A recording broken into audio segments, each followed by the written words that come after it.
Okay. Went ahead and put this clip in first, and then you'll be able to just shove your rod in.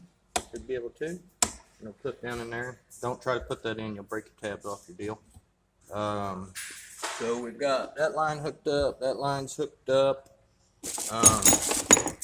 We're out of parts except for what Steven tore off, and I'll let him put that back together. I think we are safe to start it up. So before it wouldn't even start, let's see if she's going to start.